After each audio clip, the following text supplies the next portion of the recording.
우리가 예수 그리스도를 믿으면 하나님은 은혜로 우리를 구원하십니다. 하나님이 주신 구원에는 두 가지 측면이 있습니다. 하나는 개인적으로 하나님의 자녀가 되는 것이고, 또 하나는 공동체적으로 교회 공동체의 지체가 되는 것입니다. 그렇기 때문에 구원받은 하나님의 자녀는 교회 생활을 필수로 해야 되는 겁니다. 교회 생활은 선택이 아니라 필수입니다. 말씀 사역자인 목회자들을 통해서 말씀으로 신앙의 훈련을 받고 온전한 성도, 즉 평신도 사역자가 되어야 합니다. 왜 평신도 사역자가 되어야 할까요? 평신도 사역자가 되어야만 교회 공동체를 든든히 세워갈 수 있고요, 가정과 일터와 세상 속에서 사명에 살 수가 있기 때문에 그렇습니다. 바울은 에베소서 4장 1절부터 5장 21절까지 교회 생활에 대해서 말씀을 합니다. 평신도 사역자로서 우리가 세워야 될 교회, 건강한 교회입니다. 6가지를 말씀을 했습니다. 첫째로 교회의 일치에 힘써야 되고, 둘째 교회의 성숙에 힘써야 되고, 셋째 교회의 거룩에 힘써야 됩니다. 그리고 넷째 사랑이 풍성하고, 다섯째 열매가 풍성하고, 여섯째 지혜가 풍성한 교회로 우리가 세워가야 하는 줄 믿습니다. 바울은 에베소서 5장 22절부터 6장 4절까지 오늘 본문이죠. 본문을 통해서 평신도 사역자가 가정생활에도 힘써야 된다, 이렇게 말씀하고 있습니다. 교회만큼 소중한 사역지, 가정입니다. 하나님은 평신도 사역자의 가정이 경건하고 행복한 가정이 되기를 누구보다도 원하십니다. 어떻게 하면 우리가 경건하고 행복한 가정을 이룰 수 있을까요? 마땅히 우리가 가정에서도 사명에 살아야 되는 겁니다. 교회를 우리가 든든히 세워가는 것처럼 가정도 든든히 세워가야 한다는 말씀입니다. 이런 말이 있죠. 하나님은 구약시대 때 가정을 세우셨고 신약시대 때 교회를 세우셨습니다. 그런데 교회보다도 가정을 하나님이 먼저 세우셨다는 사실입니다. 그만큼 가정이 소중하고 중요하다는 의미입니다. 여러분, 교회와 가정은 뗄 수 없는 깊은 관계에 있습니다. 그래서 저는 늘 이런 표현을 쓰죠. 교회 같은 가정이 되어야 된다. 가정 같은 교회가 되어야 된다. 이렇게 말씀을 드리고 있는 겁니다. 교회 같은 가정이 되려면 가정은 교회의 경건을 우리가 배워야 되는 겁니다. 가정 같은 교회가 되려면 교회는 가정의 사랑, 이것을 또 배워야 되는 겁니다. 그래야만 교회 같은 가정, 가정 같은 교회를 우리가 세워갈 수 있는 줄 믿습니다. 하나님은 구약시대 때 가정에 지상명령을 주셨습니다. 아마 생소하게 듣게 되는 그런 분들도 있게 될 겁니다. 분명 하나님께서는 구약시대에도 지상명령이라는 걸 주셨습니다. 그것을 저는 쉐마 이렇게 표현합니다. 신명기 6장 4절부터 7절에 보면 이스라엘아 들으라, 우리 하나님 여호와는 오직 유일한 여호와이시니 너는 마음을 다하고 뜻을 다하고 힘을 다하여 내 하나님 여호와를 사랑하라. 오늘 내가 네게 명하는 이 말씀을 너는 마음에 새기고 내 자녀에게 부지런히 가르치라. 신약시대 때 예수님은 제자 공동체의 지상명령을 또 주셨습니다. 마가복음 16장 15절 16절 너희는 온 천하에 다니며 만민에게 복음을 전파하라. 믿고 세례를 받는 사람은 구원을 얻을 것이요 믿지 않는 사람은 정죄를 받으리라 했습니다. 여러분, 구약의 지상명령은 무슨 내용일까요? 부모가 자녀에게 하나님을 가르치고 전해주라는 겁니다. 신약의 지상명령은요, 교회가 세상 사람들에게 하나님을 가르치고 전해주라는 겁니다. 뭐가 더 중요할까요? 물론 다 중요하겠지만 우선순위는 구약의 지상명령입니다. 부모가 자녀에게 하나님을 가르치고 전해야 되는 겁니다. 내 자녀들이 하나님을 또 믿지 않는데 여러분, 세상 사람들에게 우리가 복음을 전한들 그게 무슨 감동이 있고 은혜가 있겠습니까? 그래서 하나님께서는 먼저 구약의 지상명령을 주셨어요. 부모가 자녀에게. 그리고 신약에 와서 예수님을 통해서 지상명령을 또 주신 겁니다. 교회가 세상 사람들에게 하나님을 전하라는 겁니다. 이제 오늘 본문을 보겠습니다. 오늘 본문을 크게 세 부분으로 나눌 수가 있습니다. 5장 22절부터 33절까지 경건한 부부에 대한 말씀입니다. 그리고 6장 1절부터 3절까지 경건한 자녀에 대한 말씀입니다. 그리고 6장 4절 경건한 부모에 대한 말씀입니다. 그래서 저는 오늘 본문 통해서 3주에 걸쳐서 말씀을 드리려고 합니다. 경건한 부부, 경건한 자녀, 그리고 경건한 부모, 이렇게 3시간에 걸쳐서 본문을 가지고 말씀을 드리겠습니다. 오늘 설교 제목을 보겠습니다. 부르심에 합당한 삶 7번째 시간이고요. 경건한 부부입니다. 에베소서 4장 1절에 보시면 하나님께서 우리를 부르셨다는 겁니다. 그러면 부르심에 합당한 삶은 어떠한 삶이냐? 이제 가정에 대한 이야기를 말씀을 드리는 겁니다. 오늘 경건한 부부인데 아직 결혼하지 않는 우리 자녀들도 있을 거예요. 그러나 여러분 귀담아 들어보시면 여러분에게도 도전과 감동이 될 거라고 생각을 합니다. 첫째, 3가지를 말씀을 드리는데요. 첫째, 아내는 남편을 존경해야 합니다. 5장 22절부터 24절을 보시면 됩니다. 아내들이여, 바울은 그렇게 아내들에게 먼저 권면을 합니다. 일반적으로는 남편에게 먼저 권면의 말씀을 주고 그런 다음에 아내에게 권면의 말씀을 주어야 맞는데 바울은 아내에게 먼저 권면의 말씀을 줍니다. 무슨 의도일까요? 경건하고 행복한 가정을 이루려면 물론 남편도 중요하지만 아내가 더 중요하기 때문에 그렇습니다. 바울은 남편에게 복종하라, 그렇게 아내에게 권면을 합니다. 심지어 본문 33절에는 남편을 존경하라 말씀하고 있습니다. 아내는 남편을 존경하고 그리고 남편에게 복종해야 되는 줄 믿습니다. 물론 이 말씀은 남편 입장에서는 참 좋은 말씀 같이 느껴지겠죠. 아내 입장에서는 좀 부담스러운 말씀으로 느껴지게 될 거라고 생각합니다. 어느 정도까지 아내가 남편에게 복종해야 될까요? 어느 정도까지 존경을 하고 어느 정도까지 복종해야 될까? 존경하라, 복종하라, 이 말씀 자체도 부담스러운데 어느 정도까지 해야 되는지 그 말씀을 보면 더 부담스러운 겁니다. 바울은 죽게 하듯 하라 그랬습니다. 우리가 하나님을 존경하듯 아내는 남편을 그렇게 존경해야 되고요. 우리가 하나님께 복종하듯 아내는 남편에게 복종해야 된다는 말씀입니다. 바울은 그 이유를 이렇게 설명합니다. 그리스도께서 교회의 머리가 되신 것처럼 남편은 아내의 머리가 되기 때문에 존경을 하고 복종을 하라 말씀하고 있습니다. 여러분, 남편은 가정의 가장입니다. 그렇기 때문에 하나님께서는 가정의 질서와 가장의 권위를 위해서 아내에게 남편을 존경할 것을, 남편에게 복종할 것을 명령하고 있습니다. 여러분, 학교에 가면 교장이 계시죠? 교장을 가르쳐서 영어로 헤드마스터 이렇게 표현합니다. 헤드라는 단어 쓰죠. 머리라는 그런 의미입니다. 학교의 머리는 교장입니다. 가정의 머리는 남편입니다. 교회의 머리는 예수 그리스도입니다.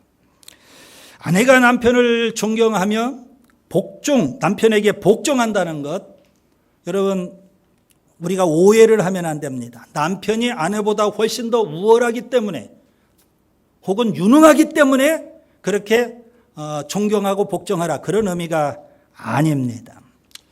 우리 교회에도 있는 현상인데요.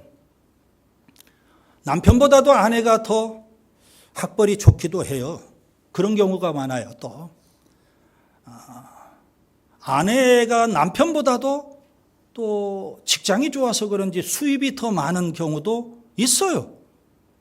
그럼에도 불구하고 성경은 여전히 아내가 남편에게 존경심을 표해야 되고 복종해야 된다. 이렇게 말씀하고 있어요. 그 이유는 하나님께서 세우신 가정의 질서가 있는 거고요. 가장의 영적 권위가 있기 때문에 그렇게 말씀하고 계시는 겁니다. 여러분, 가정의 질서와 가장의 권위는 누가 세워주는 것일까요? 이웃집에 있는 아줌마? 그럴 수 없는 겁니다. 아내가 내 가정의 질서와 가장의 권위를 세워야 되는 겁니다. 그것을 누가 보고 배울까요? 자녀가 보고 배우는 겁니다. 그래서 자녀들이 아버지의 권위를 인정하고 아버지를 존경하고 아버지에게 복종할 수 있는 것 아니겠습니까? 역으로 엄마가 아빠를 우습게 여기면, 아내가 남편을 우습게 여기면 자녀들이 다 보고 배우는 겁니다. 그래서 아버지를 우습게 여겨요. 아버지의 권위를 인정하려고 하지 않아요. 아버지께서 한마디 하셔도 거기에 대들고 반발하는 겁니다. 물론 아내의 입장에서는 이렇게 항변할 수도 있을 겁니다. 남편이 남편다워야 존경하죠. 남편이 남편답게 행동해야 복종하죠. 그럴 수 있어요. 그럼에도 불구하고 성경은 여전히 아내는 남편에게 존경심을 갖고 복종하라 말씀하고 있는 겁니다. 그래야만 하나님이 원하시는 대로 평신도 사역자로서 우리의 가정을 경건하고 행복한 가정으로 이루어갈 수 있는 겁니다. 그래서 아내는 남편에 대해서 존경심을 갖고 복종하는 것, 이것이 바로 경건하고 행복한 가정을 이루어가는 첫걸음이다. 그렇게 믿으시기를 바랍니다. 우리가 결혼 생활을 오래 하다 보면 이런 경우들이 있어요. 존경심이 갈수록 커지지도 않고요. 복종하고 싶은 마음도 갈수록 사라져요. 신혼여행 갔다 오면 그때부터 풍선에 바람 빠지듯이 존경심도 사라지고 복종하는 마음도 사라지는 경우들이 많아요. 그리고 그 자리를 뭐가 대신 차지할까요? 남편에 대한 바가지, 잔소리. 그래서 가정 안에 바가지 긁는 소리와 잔소리하는 소리가 갈수록 커지는 경우들이 많아요. 여러분, 복종이라는 단어가 오늘 본문에 나오는데 좀 부담스러운 단어죠. 오늘 우리 시대에. 남녀 평등인데, 남편과 아내가 다 평등한데 무슨 복종이냐 이렇게 말할 수 있죠. 이 복종이라는 단어가 어원적으로 따져보면은요, 이런 의미가 있어요. 상대방의 이야기에 귀를 기울여준다, 그런 의미가 있어요. 고대 세계에 노예가 주인에게 복종을 하는 겁니다. 주인에게 복종을 하려면 그 첫걸음이 뭘까요? 주인의 이야기에 귀를 기울이는 거예요. 마찬가지로 아내는 남편의 의견, 남편의 말에 귀를 기울여 줄 줄 알아야 돼. 이게 바로 복종의 시발점이라고 보시면 돼요. 남편의 의견을 사사건건 무시하고 묵살하면 안 되는 겁니다. 남편을 존경하며 복종하고, 그리고 가정의 질서와 가장의 권위를 세우고 경건하고 행복한 가정을 이룰 수 있기를 바랍니다. 둘째, 남편은 아내를 사랑해야 합니다. 에베소서 5장 25절부터 27절을 보겠습니다. 성경은 아내에게는 존경과 복종을 권면하고 남편에게는 사랑을 권면하고 있습니다.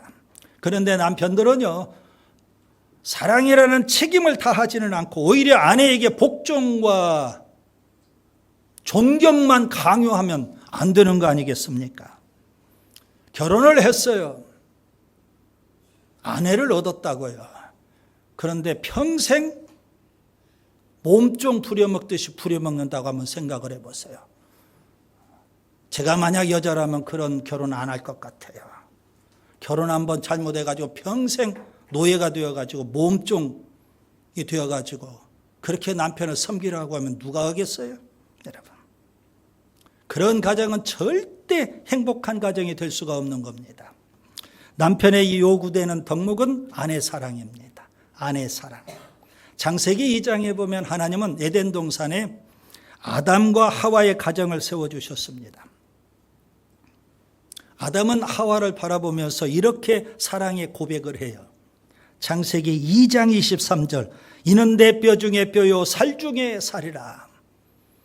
모든 사람들이 성경을 연구하면서 이 아담이 하와를 바라보면서 했던 이 사랑의 고백이 가장 핵심적인, 가장 뛰어난 그런 고백이라고, 사랑의 고백이라고 평가를 합니다. 그렇게 사랑을 고백했던 아담, 창세기 3장에 보면 하와가 준 선악과를 따먹고 범죄를 하고 말았어요.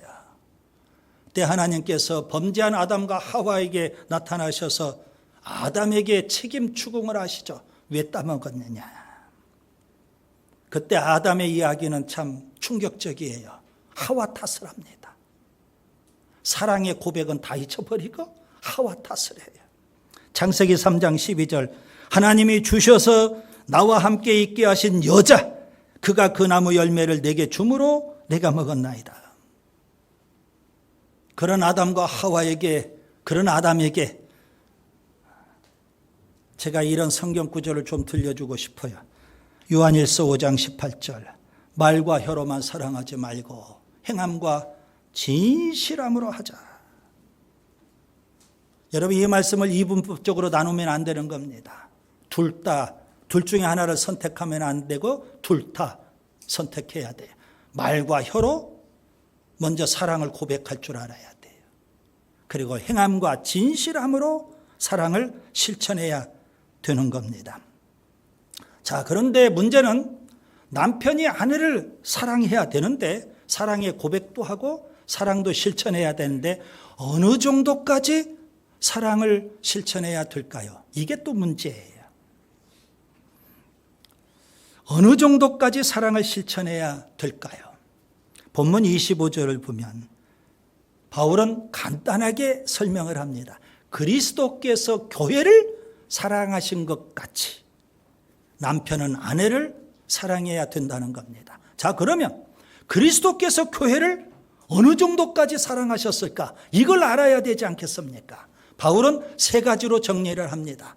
예수님이 교회를 어떻게 사랑하셨는지 세 가지로 표현을 했어요. 첫째, 본문 25절을 보시면 예수님은 교회를 위해서 자신을 주셨습니다. 예수님은 교회를 위해서 십자가에서 생명을 바치셨습니다. 마찬가지로 남편은 생명을 바쳐 아내를 사랑해야 되는 겁니다. 말과 혀로만 사랑하면 안 되고 생명을 바쳐야 돼. 여러분, 아내를 위해서 생명을 바친다는 것 최고의 사랑, 최고의 사랑이 되는 겁니다. 아내를 위해서 헌신해야 되지 않을까요?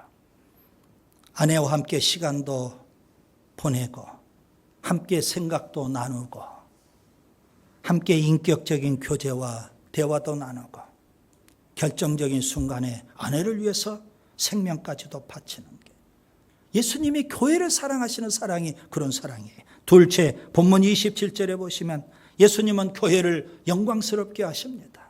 영광스럽게 여기셨어요. 예수님은 교회를 전혀 부끄러워하지 않습니다.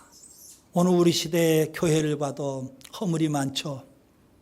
그래서 세상 사람들과 젊은 세대들은 교회에 허물이 많다는 걸 알고 비난하고 욕합니다. 그런데 예수님은 절대 교회를 부끄러워하지 않습니다. 오히려 영광스럽게 여기십니다. 자랑스럽게 여기신다는 말씀입니다. 마찬가지로 남편은 아내를 최고로 여겨야 됩니다. 절대 한눈 팔 수가 없습니다. 딴 여자에게 눈길을 줘서도 안 되는 겁니다. 내 아내를 최고로 귀하게 여겨야 되는 겁니다. 예수님이 교회를 그렇게 귀하게 여기신 것처럼 그게 바로 예수님이 교회 사랑이에요. 남편의 아내 사랑이 그래야 되는 겁니다. 셋째, 본문 29절을 보시면 예수님은 교회를 보호하십니다. 머리 대신 예수님, 교회를 예수님이 보호해 주시는 겁니다. 마귀 사탄으로부터, 세상으로부터 예수님께서 교회를 보호해 주셔요. 마찬가지로 남편은 가장이에요. 아내를 보호할 책임이 있는 겁니다. 베드로전서 3장 7절에 보시면 아내를 가리켜서 연약한 그릇이라고 표현했어요. 깨지기 쉬운 연약한 그릇이라는 겁니다. 그렇기 때문에 정신적으로, 육체적으로, 경제적으로, 심지어는 영적으로 남편이 가장으로서 책임을 다해야 되는 겁니다. 그런 가정이 경건하고 행복한 가정이 되는 줄 믿습니다. 그 다음에 셋째, 부부는 한 몸이 되어야 합니다. 본문 28절부터 33절까지를 보겠습니다. 여러분, 사람이 결혼하면 부모를 떠나서 부부가 한 몸이 되는 거 아니겠습니까? 기억하세요. 부부는 한 몸입니다. 어머니와 딸을 한 몸이라고 성경은 말한 적이 없습니다. 아버지와 아들을 한 몸이라고 말하지 않습니다. 아무리 친한 친구라고 해서 친구끼리 한 몸이 될 수는 없는 겁니다. 육체와 육체를 합해서 한 몸이 될 수 있는 관계는 부부 사이밖에 없는 겁니다. 본문 30절 31절에 보면 그리스도와 교회가 한 몸인 것처럼 남편과 아내, 부부가 한 몸이 되어야 하는 겁니다. 창세기 2장에 보면 인류 최초의 가정인 아담과 하와의 가정을 하나님께서 어떻게 세워주시는지를 우리가 살펴볼 수 있습니다. 맨 처음 하나님은 아담을 창조하셨어요. 그리고 아담을 물끄러미 바라보십니다. 그리고 이런 생각을 갖고 계셔요. 창세기 2장 18절, 사람이 혼자 사는 것이 좋지 아니하다. 하나님이 창조하셨던 아담인데 아담을 바라보면서 하나님이 하신 생각입니다. 아담 혼자 있는데 이거 좋지 않다.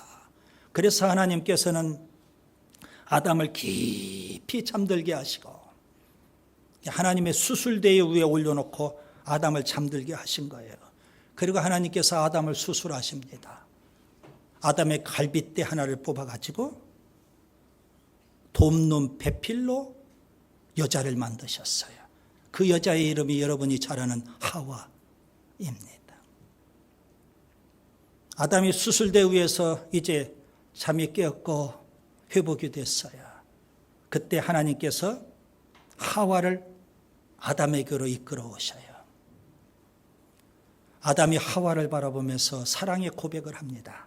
이는 내 뼈 중에 뼈요 살 중에 살이라. 이제 하나님께서 아담과 하와 세워놓고 가정을 이루셔야 하나님이 주례를 쓰시고 주례사 말씀을 하시는 겁니다. 뭐라고 말씀하실까요? 창세기 2장 25절.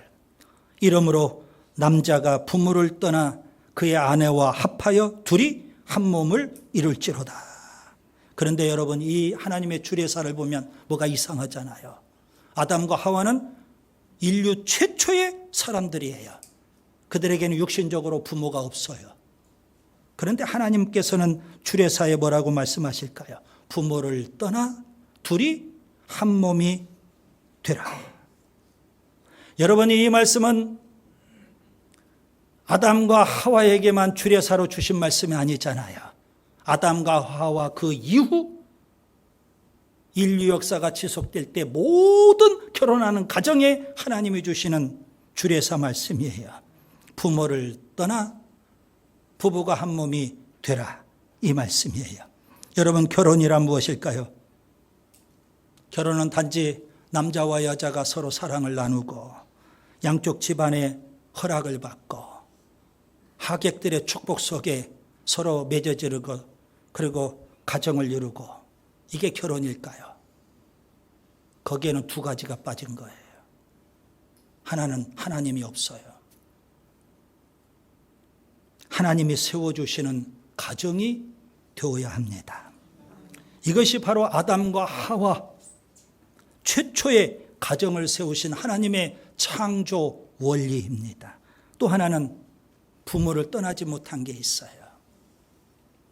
부모를 떠나서 부부가 한 몸이 되라고 했는데, 여러분, 결혼 전에는 부모 밑에서 양육을 받고 삽니다. 이제 결혼하면 부모를 떠나야 되는 거예요. 부모도 보내줘야 돼요. 자녀도 결혼했으면 부모를 떠나야 돼요. 그리고 부부가 한 몸이 되어서 새로운 가정을 이루어야 되는 겁니다. 부모를 떠난다, 이 말은 정신적으로, 심지어는 경제적으로도 독립한다, 자립한다, 그런 의미가 되는 겁니다. 오늘 우리 시대에 모든 가정들을 제가 세 가지 유형으로 나눠볼 수가 있습니다. 세 가지 유형의 가정이 있어요. 여러분은 어디에 속한 가정일까요? 첫째, 부모 중심의 가정이 있습니다. 둘째, 자녀 중심의 가정이 있습니다. 셋째, 부부 중심의 가정이 있습니다. 부모 중심의 가정은요, 결혼했는데도 불구하고 부모도 떠나보내주지 못하고 자녀도 부모를 떠나지 못하고 여전히 부모에게 매여서 사는 가정, 부모 중심의 가정입니다. 자녀 중심의 가정이 있습니다. 오늘 우리 자녀들이 너무 귀해요. 자녀들에게 쏟아부은 정이 너무 많아요. 그래서 부모가 자녀에게 매여서 살아요. 자녀 중심의 가정이에요. 그러나 성경적인 가정은 부부 중심의 가정입니다. 결혼했으면 부모를 떠나야 되고요. 부부가 한 몸이 되어야 하고요. 그리고요, 새로운 가정을 이루어서 경건하고 행복한 가정을 이루어야 되는 줄 믿습니다. 이제 말씀을 정리합니다. 예수님을 믿으면 하나님의 은혜로 구원을 받습니다. 하나님의 자녀가 되고 교회 공동체를 이루게 되는 겁니다. 교회에 오셨으면 목회자, 사역자를 통해서 말씀으로 훈련을 받고 여러분은 온전한 성도, 평신도 사역자가 되어야 합니다. 그래서 여러분이 평신도 사역자로 교회를 든든히 세워가고요. 여러분의 가정도 든든히 세워가야 하는 줄 믿습니다. 하나님이 원하시는 경건하고 행복한 가정은 어떤 가정일까요? 아내는 존경심을 갖고 남편에게 복종하고요. 남편은 예수님의 십자가를 생각하면서 생명 바쳐 아내를 사랑하고요. 그리고 부부는 부모를 떠나서 한 몸이 되고 그리고 새로운 가정을 이루고 경건하고 행복한 가정을 만들어 가야 하는 줄 믿습니다. 기도합니다.